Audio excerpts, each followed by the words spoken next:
Hello, and welcome to People of the Pod, brought to you by American Jewish Committee. Each week, we take you beyond the headlines to help you understand what they all mean for America, Israel, and the Jewish people. I'm your host, Manya Brachear Pashman.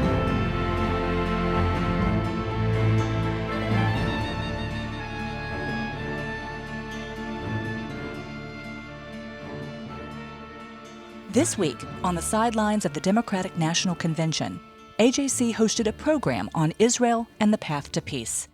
Joining us for the conversation was Ambassador Tom Nides, former U.S. Ambassador to Israel, Halie Soifer, CEO of the Jewish Democratic Council of America, and Illinois Congressman Brad Schneider.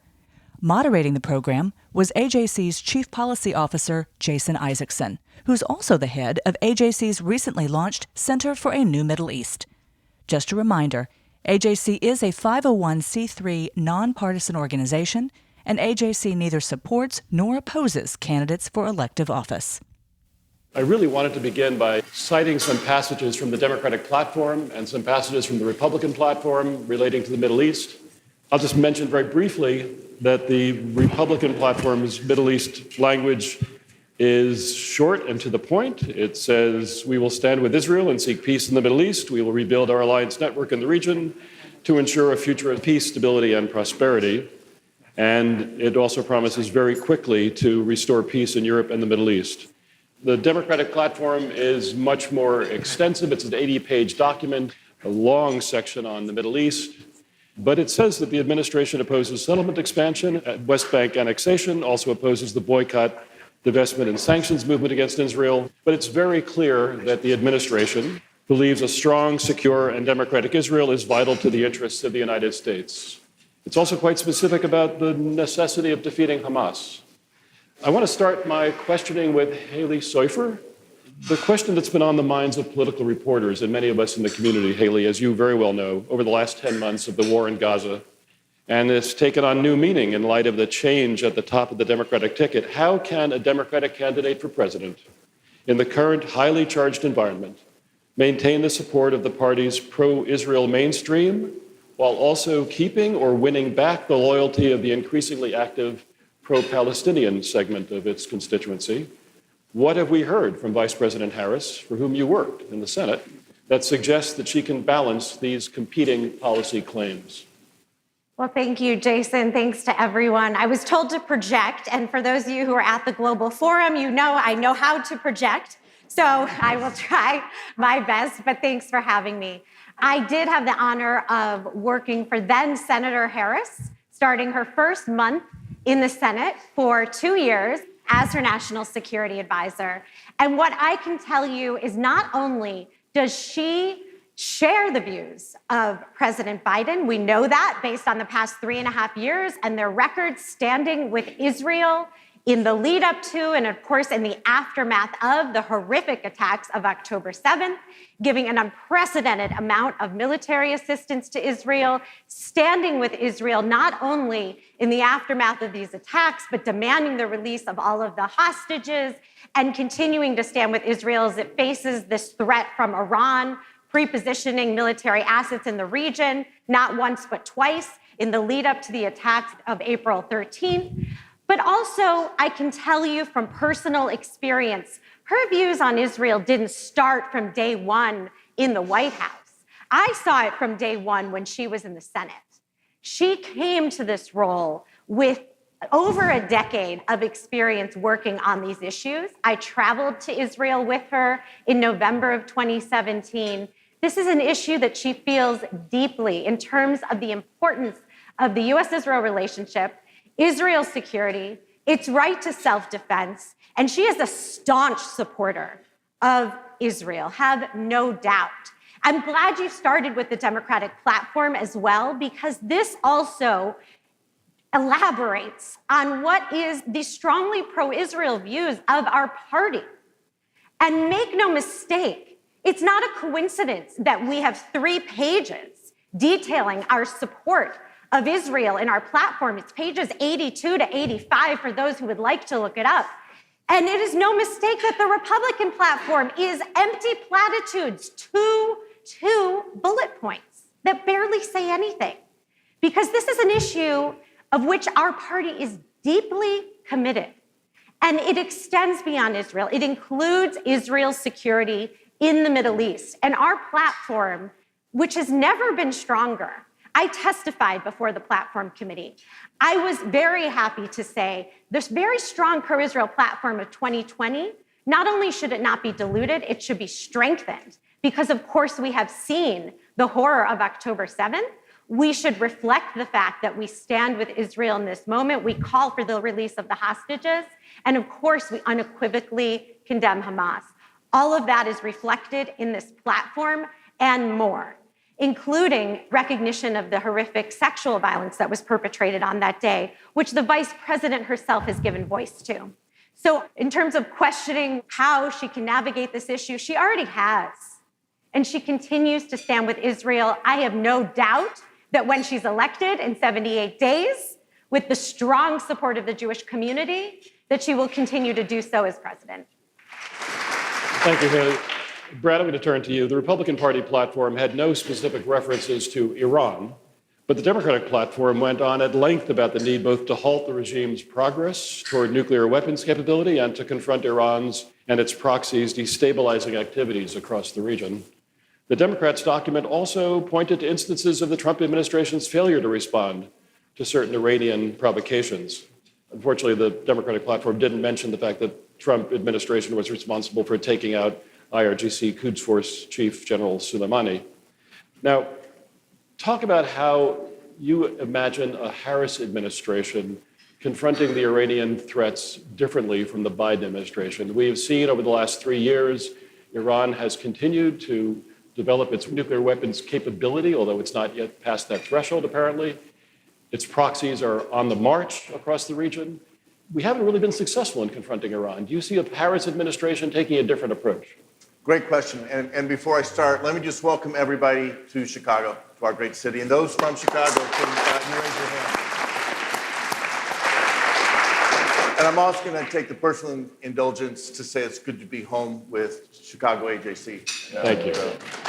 I should have said that as well. Look, Iran is the greatest threat to Israel, to the region, but also to the United States. Our interests here in the region, but also here at home. And so we need to stand up to Iran and understand Iran is a threat on many different aspects. It's not just their nuclear program. It is their support of the proxies, Hamas, Hezbollah, the Houthis, and more.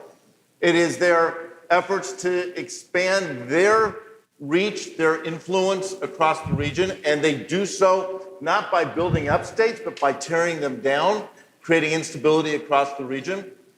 Their chant is not just death to Israel, but death to America. I have no doubt that the Harris-Walz administration will stay focused and understands the importance of first ensuring that Iran never, ever gets a nuclear weapon. That has to be our number one priority, because imagine where we would have been on April 13th if Iran had a nuclear weapon, or this past couple of weeks if Iran had a nuclear weapon.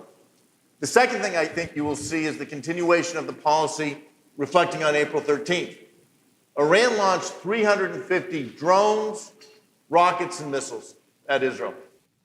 It was Israel, the United States, and an arrangement or alliance of other nations that defeated that attack. That sent a very clear message that we will stand up to Iran, not leaving Israel to stand alone, or the United States and Israel standing without the support of allies, but allies throughout the region. And just as important, if you look at who those allies are and what they believe in, they are countries, Arab countries, that are looking to the future. They're looking for a different dynamic in the Middle East. You mentioned that the Trump administration took out Soleimani. The Trump administration also laid the groundwork and helped establish the Abraham Accords. That is, I believe, the framework for the future that provides security and peace not just to Israel, but to the other nations in the region. And so what I believe the administration, the Harris-Walz administration will focus on is isolating Iran, ensuring Iran can never have a nuclear weapon, thwarting Iran's effort to expand its reach through proxies and failed states, but at the same time building up and working towards a path towards peace, security, and prosperity for Israel and the region. I think that reflection of forward thinking, it's not just about Israel, it's about everything. If you were watching last night, if you were there last night, if you've been watching this campaign as it's unfolded now, it'll be 1 month tomorrow. As it unfolds, what you're seeing is a view towards a different path that gives promise and hope to a better future that is absolutely dependent on the United States and United States leadership. And U.S. leadership on a global stage will empower and help us to ensure that Iran doesn't get foothold on the global stage and doesn't have the ability to continue its threats to Israel and the region. Well, let me stay on Iran for a second with you. Do you see a Harris administration trying to return to the JCPOA? No. Or has that been totally discredited? One thing you'll see is the Harris administration. I had a long conversation with Alon Goldenberg yesterday. The recognition that we are where we are. Now, we all would wish we were in a different place. 10 years ago, we were focused on getting to a place to move Iran back from the threshold of a nuclear weapon. And without relitigating the JCPOA, we moved Iran further away, a year away. Now, a year away is not eliminating Iran's capacity or capability to develop a nuclear weapon, but it is buying time. And what we should have done, I will relitigate this, we should have used that time to strengthen our position, our allies' position, to improve our prospects of moving Iran further back. Instead, what happened was the Trump administration pulled out of the JCPOA, and Iran marched forward. And where they are today is far closer to a nuclear weapon than they were 10 years ago. Where they are today are talking about days away from having enough nuclear-enriched uranium, highly enriched uranium, to build not one but multiple nuclear weapons. And they just announced that they're working on developing the triggering mechanisms, the ability to convert that enriched uranium into a nuclear weapon. So the stakes are higher, the risks are higher, Iran is closer. We've got to start where we are today. And I think the new administration coming in will start at that point and look for ways to push back, to create space, and to use that space to buy time, to use that time to get us to a place where we have more security. But we can only go there is if the administration is clear, Congress is clear. It's not a partisan issue. This has to be Democrats and Republicans saying we will never allow Iran to have a nuclear weapon, and all options are available to us to ensure that Iran does not achieve their goal. Brad, thank you. Ambassador Nides, we were talking earlier this morning about the Abraham Accords, and of course, Congressman Schneider just talked about that as well. How do you see the Harris administration building on the Abraham Accords' success, building on what the Biden administration has tried to do in normalizing relations between Saudi Arabia and Israel? Will that be a priority for the Harris administration? What will be the obstacles that it will face as it tries to move forward in that direction? Well, first of all, thank you for having me. And let me give a little bit of shout out to Ted Deutsch, Ted, you can't leave. I see you walking back there. Because when they decided to recruit Ted Deutsch to leave the Congress to come do this, that was your biggest, happiest day. So thank you very much for your leadership.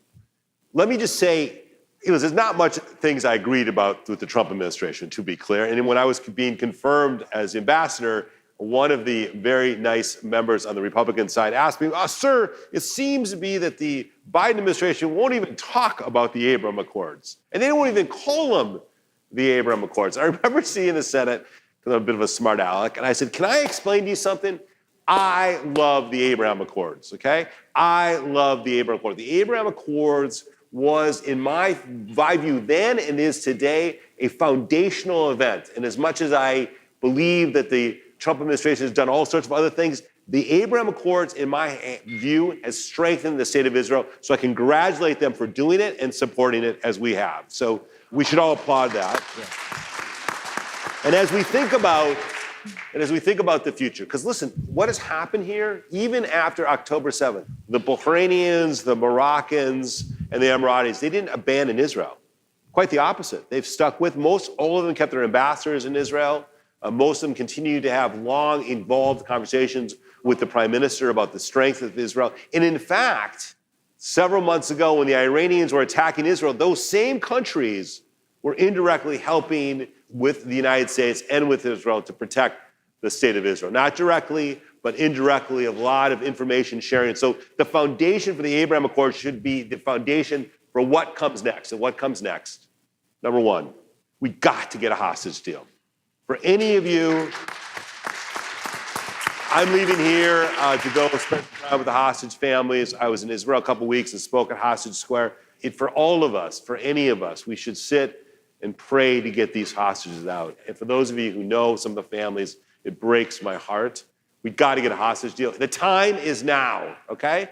And this president and this vice president are committed to get these hostages free. So once we can get that deal done, and that means putting pressure on Netanyahu and putting pressure on Hamas. Make no mistake, this idea that this is all about Bibi, listen, I've got my issues with Bibi on occasions, but it's not only convincing Bibi to do what needs to be done, it also is pressuring Hamas through the proxies to get them to do a deal. Once there is a hostage deal, everything starts coming into place. And what does that mean? Ultimately, we're going to have a plan to rebuild Gaza. Because this fight wasn't with the Palestinian people. This fight was with Hamas.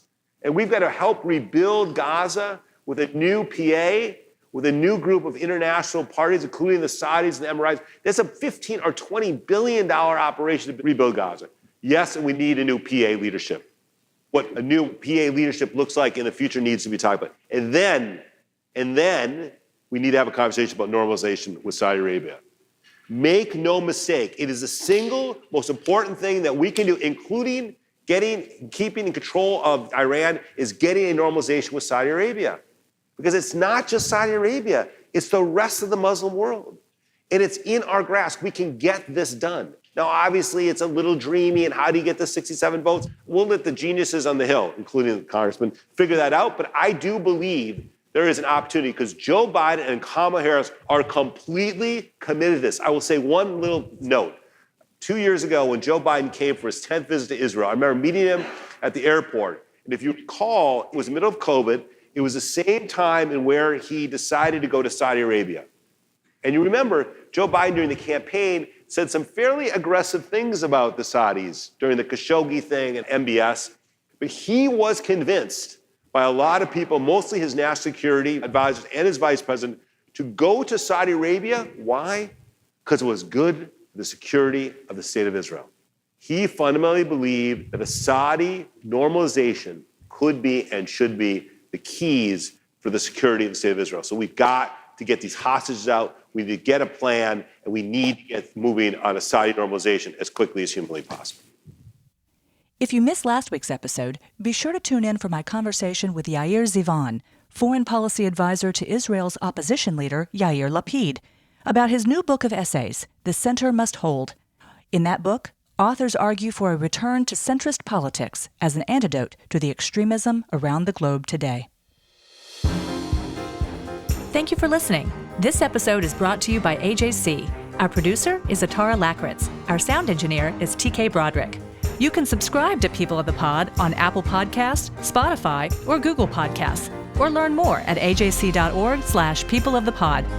The views and opinions of our guests don't necessarily reflect the positions of AJC. We'd love to hear your views and opinions or your questions. You can reach us at peopleofthepod@ajc.org. If you've enjoyed this episode, please be sure to tell your friends, tag us on social media with #PeopleOfThePod, and hop on to Apple Podcasts to rate us and write a review to help more listeners find us. Tune in next week for another episode of People of the Pod.